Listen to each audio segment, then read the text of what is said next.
Hello students, एक बार फिर से आप सबों का हमारे चैनल में बहुत बहुत स्वागत है। मैं हूं आदित्य कुमार झा, आप सबों के साथ आज पुनः मैं क्लास 10 के मैथमेटिक्स के साथ है ना आपके बीच हूं।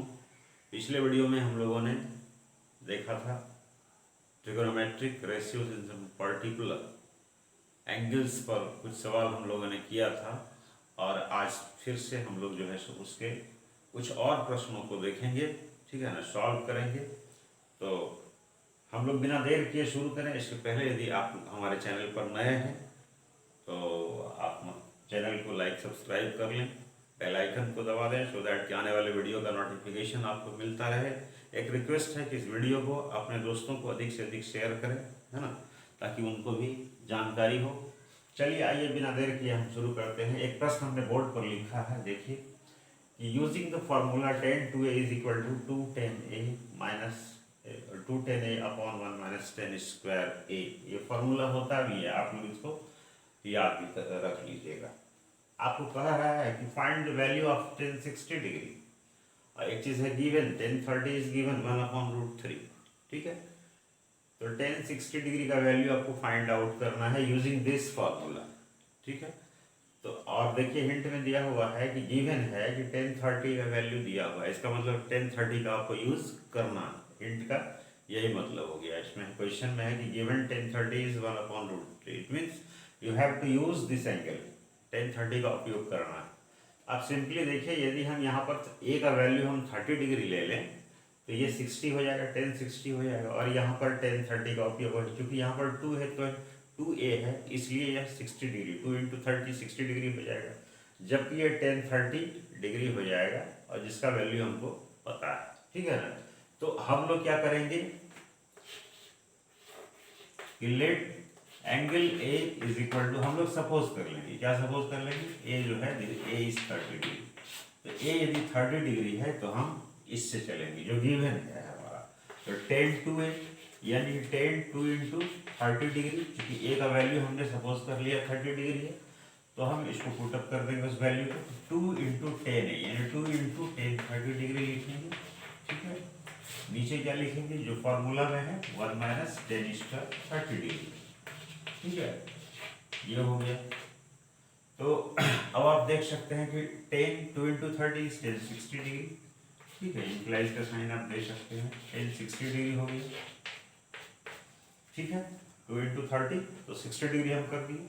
अब इसको इसका सिर्फ वैल्यू पुटअप कर दिए। 2 इंटू 10 30 का वैल्यू दिया हुआ है 1/√3, यहाँ हो गया 2 1/√3 हो गया, मल्टीप्लाई कर दिए, और 1 माइनस 10 स्क्वायर है ये, तो 1/√3 इसका आप स्क्वायर कर दिए, इसको आप सॉल्व कर दिए, ये हो गया 2/√3, ठीक है। और इसको यदि हम करेंगे तो 1 माइनस ये हो जाएगा 1/3, इसका आप फिर एलसीएम ले लीजिए, क्या हो जाएगा 2/√3, और ये हो गया 3 माइनस 1/3, ठीक है। यानी ये हो गया 2/√3, 2/√3, और ये हो गया 2/3। तो इसको यदि हम मल्टीप्लाई करें, ठीक है, ये क्या हो जाएगा ये 3 ऊपर चला जाएगा और 2 नीचे आ जाएगा, 2 और 2 कैंसिल हो जाएगा, और ये भी कटेगा। ये 3 और √3 जो है, तो 3 को हम लिख सकते हैं √3 इंटू √3, ठीक है। 3 को क्या लिख सकते हैं, √3 इंटू √3, नीचे क्या है √3, ये √3 और √3 कैंसिल हो गया, तो वैल्यू कितना आया √3, इसका मतलब 1060 का वैल्यू निकल रहा है √3। और आपको पता भी है टेबल से आपने याद किया होगा कि 1060 डिग्री का जो वैल्यू होता है वह √3 होता है। तो इस तरह से आप जो है ऐसे प्रश्नों को कर सकते हैं। आइए एक दूसरा प्रश्न हम लोग देखते हैं।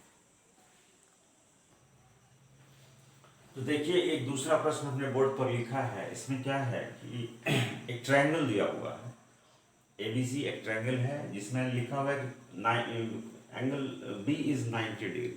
तो एंगल बी पर कितना बन रहा है, ये 90 डिग्री का एंगल है, इसका मतलब ये एक राइट एंगल्ड ट्रायंगल है। और क्या दिया हुआ है, angle A is 30 degree, this angle is 30 degree, और एसी जो है यह 20 सेंटीमीटर है। आपको क्या पता करना है, find out BC and AB, मतलब दिस एंड दिस साइड, है ना, you have to find out the length of BC and AB।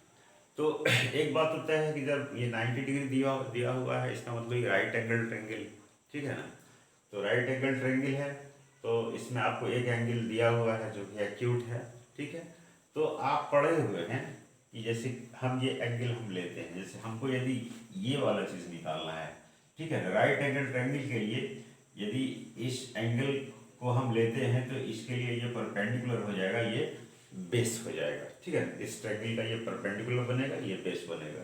तो उस स्थिति में हम जो है सो, क्योंकि हमको ये वाला निकालना है, परपेंडिकुलर निकालना है, तो साइन जो है परपेंडिकुलर और हाइपोटेन्यूज का रिलेशन बताता है। तो हम क्या करेंगे, साइन 30 ले लेंगे, ठीक है। तो हम साइन 30 ले लेंगे। आपको पता है कि साइन 30 जो है P/H, ये P हो गया परपेंडिकुलर, H हो गया ये। तो आप लिख सकते हैं sine 30 is equal to BC और बाई AC। आपको पता है कि साइन 30 का वैल्यू होता है हाफ, यानी 1/2 होता है। तो BC हमको पता करना है कि ये BC हो गया, AC गिवन है 20 हो गया। तो आप जो है सो BC को यहाँ 20 को यहाँ पर आप भेज दिए, ये हो जाएगा 20/2, कैंसिल कीजिए, ये हो जाएगा 10, यानी BC आपका हो गया 10 सेंटीमीटर। ये क्लियर है। सिर्फ हमने साइन 30 का वैल्यू डाला, एक कैलकुलेशन कर दिया, तो BC का वैल्यू हमारा निकल गया। अब हमको क्या पता करना है, AB क्या है यहाँ पर, तो बेस है। बेस मतलब आधार है। तो जब बेस पता करना है और हाइपोटेन्यूज मालूम है, तो उसके लिए कौन सा रिलेशन हम लेंगे, कौन सा एंगल का यूज करेंगे, तो साइन नहीं बल्कि कॉस का उपयोग करेंगे, क्योंकि कॉस जो होता है वो बेस बाय हाइपोटेन्यूज होता है। तो कॉस 30 यदि हम ले लेते हैं तो बेस आपका हो गया AB और हाइपोटेन्यूज आपका दिया हुआ है जैसे 20, ठीक है। तो cos 30 कितना होता है, cos 30 होता है √3/2, ये हो गया AB/20। इसको सॉल्व कर दीजिए तो AB इक्वल टू हो जाएगा कितना, ये √3/2 × 20, ये कट जाएगा, यानी इसका मतलब है ये 10√3 सेंटीमीटर, ये भी सेंटीमीटर, ये भी सेंटीमीटर। तो इस तरह से आप जो है सो, है ना, ट्रायंगल के यदि एक साइड पता है, एक एंगल दिया हुआ है, राइट एंगल ट्रायंगल है, तो आसानी से आप जो है सो किसी भी अदर साइड को आप निकाल सकते हैं इस तरह से, है ना, साइन कॉस का उपयोग करके। चलिए एक अगला प्रश्न देखते हैं। चलिए तो अगला प्रश्न हमने बोर्ड पर लिखा है, इसको आप लोग देखिए क्या है। गिवन है कि साइन A + B = 1 दिया हुआ है, दूसरा दिया हुआ है cos A - B = 1, ठीक है। तो आपको निकालना है A एंड B, A यानी एंगल A और एंगल B जो है क्या होगा, इसका वैल्यू निकालना है। एक चीज़ और दिया हुआ है कि A + B जो है ये 0 से 90 के बीच में है ना, A + B ≤ ठीक है, A + B ये जो है 0 से लेकर के 90 के बीच में, यानी कि A + B is greater than और इक्वल टू 0 और लेस देन और इक्वल टू 90। ये इसका रेंज दिया हुआ है 0 से लेकर 90 तक, इसका कुछ भी वैल्यू A + B का। इसका मतलब है कि A + B का है तो जो है 0 से लेकर के 90 तक हो सकता है। तो आप देख सकते हैं कि इसका वैल्यू इसके बीच में लाई करेगा, ये तो हम कन्फर्म हो गया। तो हम क्या करते हैं कि जो गिवन है, जैसे कि sin A + B = 1 दिया हुआ है, cos A - B = 1 दिया हुआ है, इसी को लेकर के हमको चलना पड़ेगा जो हमको गिवन है। तो हम इसको लेते हैं, जैसे मान लेते हैं कि ये sin A + B है और इक्वल टू कितना है, तो 1 है। अब आप ये बताइए कि साइन का वैल्यू 1 कहाँ पर होता है, 0 से 90 की बात करें तो साइन जो है, ठीक है ना, साइन 90 डिग्री 1 होता है। इक्वल टू हम लिख सकते हैं साइन 90 डिग्री, क्योंकि वैल्यू 1 है तो ये कहाँ पर होता है, तो ये 90 डिग्री पर होता है। इसका मतलब हो गया कि sine A + B = sine 90, it means A + B जो है ये कितना हो जाएगा, A + B आपका हो जाएगा 90 डिग्री। इसको आप इक्वेशन 1 कर सकते हैं, ठीक है। उसी तरीके से यदि हम उसको लेकर के चलें, किसको, cos A - B को, तो आप देखिए ये हो जाएगा cos A - B equal to कितना दिया हुआ है, गिवन 1, और cos का वैल्यू 1 कहाँ होता है, तो cos का वैल्यू 1 होता है 0 पर, 0 डिग्री, तो हम लिख सकते हैं इक्वल टू cos 0 डिग्री, ठीक है। तो अब आप देखिए cos A - B is equal to cos zero, it means A minus B equal to 0 degree. आप लिख सकते हैं इम्प्लाइज ए माइनस बी कितना हो जाएगा, ये 0 डिग्री हो जाएगा। This is your equation 2। तो इस तरह से दो इक्वेशन आपको मिल जाता है। अब सिंपली आप इसको, यदि हम इक्वेशन 1 और इक्वेशन 2 को प्लस कर दें, 1 + 2 यदि हम कर दें, यानी दोनों इक्वेशन को ऐड कर दें, ये माइनस बी और प्लस बी तो कैंसिल हो जाएगा। क्या होगा, a + a यानी कि ये 2a हो जाएगा। इक्वल टू 90 + 0 करेंगे तो ये क्या हो जाएगा, 90 डिग्री हो जाएगा। तो a इक्वल टू हो जाएगा 90 डिग्री अपॉन 2, कैंसिल कीजिए, ये हो जाएगा 45, यानी ये 45 डिग्री हो जाएगा। तो एंगल ए तो हमको निकल गया। अब आप देख रहे हैं कि इक्वेशन 1 का है a + b = 90, ठीक है। यदि इसका हम फिर से यूज कर ले तो b कितना होगा, दोनों को मिला के 90 है, एक 45 है, दूसरा भी इसका मतलब है 45 ही होगा, है ना। तो इक्वेशन 1 का आप यूज कर सकते हैं कि a + b कितना है, 90 है, और a आप निकाल चुके हैं 45, तो आप लिख सकते हैं 45 + b = 90 degree, and therefore angle b = minus कीजिएगा तो ये भी हो जाएगा 45। तो a भी हो गया 45 डिग्री और b भी हो गया 45 डिग्री। इस तरह से ऐसे प्रश्नों को आप सॉल्व करेंगे, ठीक है। आइए एक आध और देख लेते हैं इसमें आगे।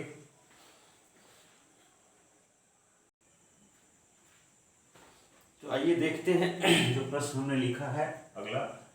इसमें क्या गिवन है कि 3x = दिया हुआ है cosec थीटा, और क्या दिया हुआ है कि 3/x = cot थीटा। ये दो चीज हमको गिवन है। तो कहता है कि फाइंड द वैल्यू ऑफ 3, है ना, ब्रैकेट x² - 1/x², इसका वैल्यू हमको फाइंड आउट करना है इसके हेल्प से, ठीक है। तो यहाँ पर आप ध्यान दीजिए, इसमें एक तो x² है, अब दूसरा इसको भी कह सकते हैं ये 1/x², इसको माना जा सकता है, क्योंकि 1 का स्क्वायर भी 1 ही होता है, x² x², तो 1/x² यहाँ से हम देख रहे हैं। तो हम क्या करते हैं, इससे x का वैल्यू हम निकालते हैं। यहाँ पर देखिए ये दिया हुआ है कि 3x = है cosec थीटा, 3x = क्या है, cosec थीटा है। यदि यहाँ से हम x का वैल्यू निकालें तो ये हम लिख सकते हैं कि ये cosec θ/3 हो जाएगा, इसमें कोई दिक्कत नहीं। चलिए इसको यदि हम करें, यहाँ से 1/x यदि हम निकाल लें, ये हमको दिया हुआ है कि 3/x = है cot थीटा, ठीक है। यदि हम 1/x का वैल्यू निकालें तो हम लिख सकते हैं ये हो जाएगा cot थीटा, इस 3 को नीचे कर दीजिए तो 3। तो इसी दोनों का हम यूज यहाँ पर कर लेते हैं, उसके बाद आगे देखते हैं क्या रिजल्ट आता है। तो हमारा जो एक्सप्रेशन है क्या है, 3x² - 1/x², यही है हमारा, है ना। इसी का वैल्यू हमको फाइंड आउट करना है। तो हम क्या करेंगे, 3 और x का वैल्यू यहाँ से पुटअप करेंगे। क्या है हमारा, x का वैल्यू है cosec θ/3, और इसका स्क्वायर है, यहाँ पर x का स्क्वायर है तो इस पर स्क्वायर कर दिए। अब 1/x का भी स्क्वायर है, तो वो लीजिए 1/x कितना निकाले हैं, 1/x निकाले हैं cot θ/3, और इसका भी आप स्क्वायर कर दीजिए, ठीक है। अब इसको हम लोग सॉल्व करते हैं, क्या रिजल्ट आएगा, ये 3, इसको यदि आप कीजिएगा ये हो गया cosec² θ, cosec² θ, ये 3 का स्क्वायर, ये 9 हो जाएगा, और उस उधर कीजिएगा तो हो जाएगा cot² θ, ये भी हो जाएगा 9, ठीक है। इस 9 को यदि हम बाहर निकाल लें, ठीक है, ये हो जाएगा 3/9, और 3/9 हो गया, और यहाँ क्या बच रहा है, तो cosec² θ और माइनस cot² θ, यही बच रहा है। इसको कटा दिए, 3 3 × 9, ये 1/3 हो जाएगा, यानी ये हो गया 1/3। और ये देखिए ये एक फॉर्मूला है, cosec² θ माइनस cot² θ जो होता है ये 1 होता है, आप इसको सीधे 1 कर दीजिए, 1/3 × 1 = 1/3, तो ये आपका आंसर हो जाएगा। तो थोड़ा सा पेशेंस से आपको जो है सो कि जो ट्रिक उसमें छिपा हुआ है उसको आपको पहले फाइंड आउट कर लेना है, तो आपका सवाल इजी हो जाएगा और बिल्कुल आसानी से बन जाएगा। चलिए एक और अंतिम सवाल देख लेते हैं।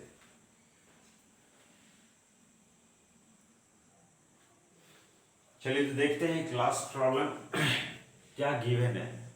इस क्वेश्चन में दिया हुआ है कि sin a + b = sin a cos b + cos a × sin b, formula भी होता है, आपको ये याद रखना पड़ेगा क्वेश्चन सॉल्व करने के लिए। आपको कहा है कि sin 75 डिग्री का वैल्यू आप निकालिए।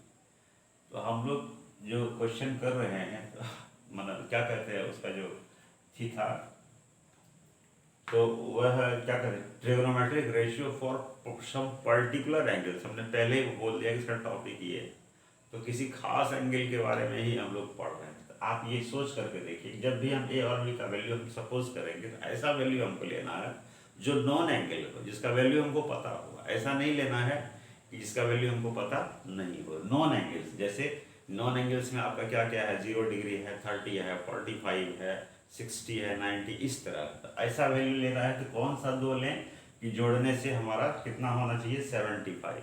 तो हम ऐसा करते हैं कि हम सपोज करेंगे, ठीक है ना, कि एंगल ए को मान लेते हैं जैसे 45 डिग्री, और एंगल बी को मान लेते हैं 30 डिग्री।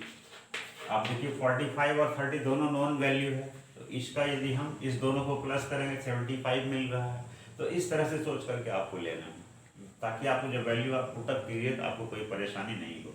तो अब हम ये कर रहे हैं, जो हमको दिया हुआ है साइन ए प्लस बी, तो साइन ए प्लस बी नहीं लिख करके हम लिख रहे हैं 45 डिग्री प्लस 30 डिग्री।